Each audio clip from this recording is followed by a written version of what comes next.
In today's video, I want to cover migrating my smart lighting from Insteon to Lutron after more than 10 years. I certainly didn't predict that Insteon would go out of business when I started this project over a year ago, but my timing turned out to be perfect. If you want to learn more about what I did, what I used, how I did it, and what I think of the outcome, then stick around for the rest of this video. And if you haven't already done so, don't forget to subscribe and hit that notifications icon so you'll know when there's new content.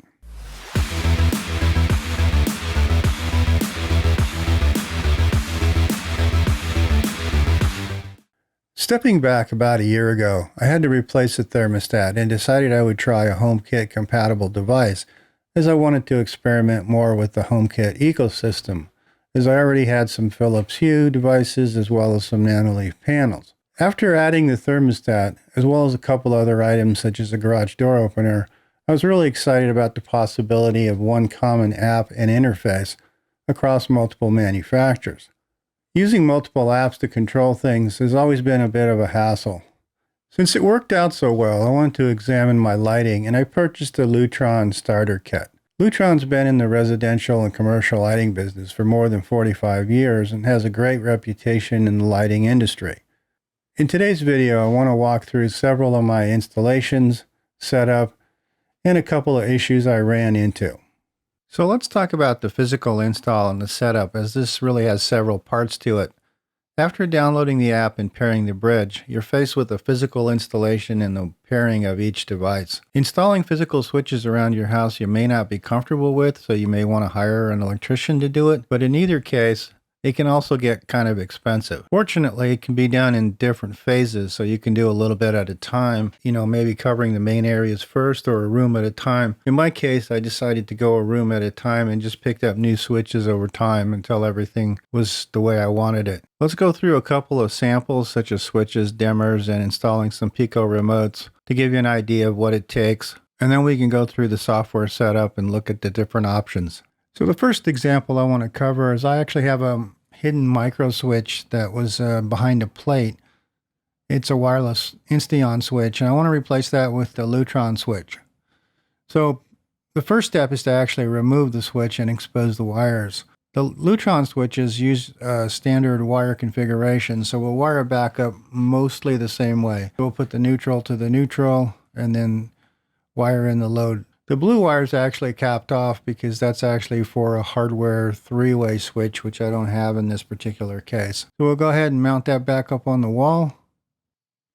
And we'll add the final faceplate to it, and that's what it looks like when it's done. So one of the other things I want to show is how to mount the Pico Remote. This is actually the extension to the switch that we just put in, and I want to mount a Pico Remote. And it's really as simple as putting screwing in the plastic plate and then sliding in the remote into the plastic holding plate. Once you're done with that, you can just go ahead and mount the faceplate and you're good to go. And when you're done, that's what it looks like. And as you can see, it's actually controlling the chandelier light. That's the switch that we just put in.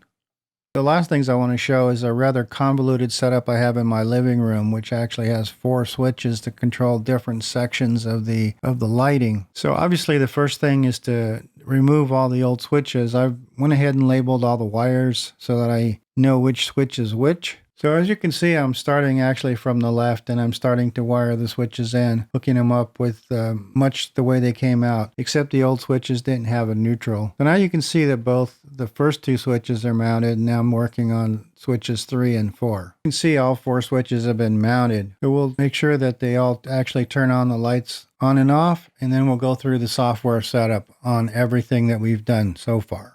As with many other HomeKit devices, you can set up the device in either the manufacturer's app or the HomeKit app directly. In the case of Lutron, you want to use the Lutron app for the initial setup, and the main reason is that things like Pico Remotes don't show up in the HomeKit app, and it can only be linked with the Lutron app because they're paired to specific devices during setup.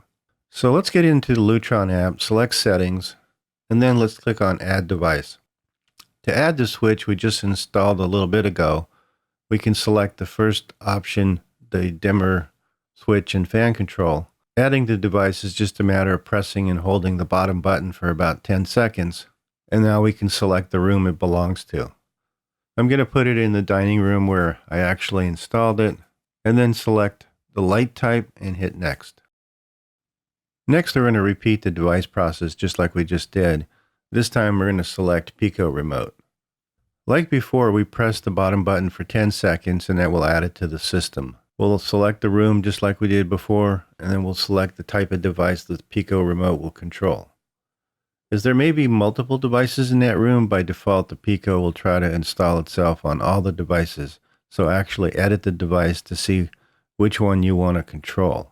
To do that, tap on the Pico Remote and then select Edit Device. As there's only currently one device set up, it's already set up to the chandelier. But if you had more than one device, you could select or unselect any device you wanted.